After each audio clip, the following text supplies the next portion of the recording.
In God We Trust, written and read by Brother Jerry Valenti. At the time of Jesus, each Jew was expected to pay a tax of a half shekel per year, known as tribute, to support the operation of the temple. One day, Peter is approached by the people who manage the money for the temple, asking whether Jesus will be paying this tribute. When Peter asks Jesus about it, Jesus uses the conversation to reinforce to Peter who he is by pointing out that children of an earthly king aren't expected to pay tribute to their father's palace, so Jesus, as the Son of God, shouldn't really be expected to pay tribute to his father's house either, the temple. Still, rather than cause a fuss over money, Jesus tells Peter to get his fishing rod and go to the sea and catch a fish. In the fish's mouth is a shekel coin, which just so happens to be the exact amount needed to pay the tribute for both Jesus and Peter.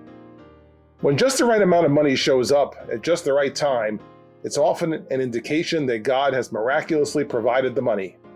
This is not to say that God is in the business of giving out money, but if we're living a life in which we're trusting in God for all things, and we're doing our best to provide for ourselves, then in the right circumstances, perhaps when we need it most, God may well allow the money that we need to miraculously appear. You may well have a testimony of something like this happening to you. Here's one of mine. Some years ago, we had a teenage youth group in my home branch of Levittown that regularly got together for meetings and other activities. One night we had scheduled an activity at a home that was a distance from where we usually met. One young sister didn't have transportation, so I stopped by her house to pick her up. It was a school night, so her mother asked me what time I would be bringing her home, and I gave her a time based on the plan for the evening. As it turned out, the activity went longer than expected, and when it was time to leave, I saw there was no way I would be able to get the girl home by the time I had told her mother. Apparently thinking that I could drive 20 miles in 2 minutes, I started driving quite fast and immediately passed a police car whose lights went on, and I was pulled over and given a speeding ticket.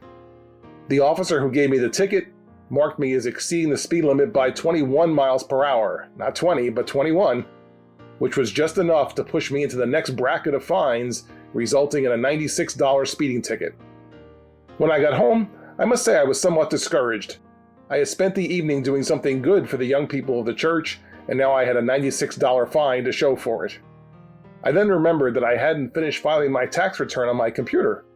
I had filled it out the day before, so I knew I had a $600 refund to file, so I thought I would go ahead and finish that up so I would know some money was on its way back to me. As I checked it over, I found a place on one screen where I had forgotten to put a check in a box. When I checked the box, the refund amount on the screen changed from $600 to $696.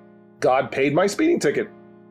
Now, why do I believe that God provided the $96 to pay the speeding ticket? Was it because I didn't deserve a ticket? No, I did deserve it. Was it a severe financial burden to pay $96? No, I can't say that it was. What I believe is that God did this to help me get over my discouragement. And it worked. It was actually a blessing to pay the fine. Here's one from someone else that was shared with me recently. A brother who owned his own business for many years found himself in financial trouble and eventually had to file for bankruptcy. Although the bankruptcy court ruled that all of his debts could be settled by paying 10 cents on the dollar to all who he owed money to, local businessmen who had provided him with materials and goods for his business, he told each of them that he would pay them back in full because he felt it was wrong to do otherwise.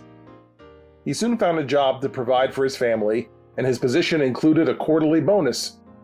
Each time he received a bonus check, he used it to pay down his debts. Eventually, his employer discontinued the bonus check payout. However, the very last bonus check equaled the exact amount to the penny that he owed in making the last repayment for his debt. He was convinced that, although not obligated legally to repay the debt, his conscience convicted him to do so, and the Lord provided, to the exact penny, what was needed to honor his desire to do what he felt was right. As mentioned earlier, God's purpose is not to give out money. We are each expected to work for a living and pay our debts. However, experiences like the ones above let us know that God has our back, which helps us to build trust in Him that He will provide for us and our families at all times. He may provide through a good job, He may provide through a good investment, He may provide by blessing us with marketable skills and talents, but regardless of the vehicle He uses to provide for us, let's remember that it all comes from God.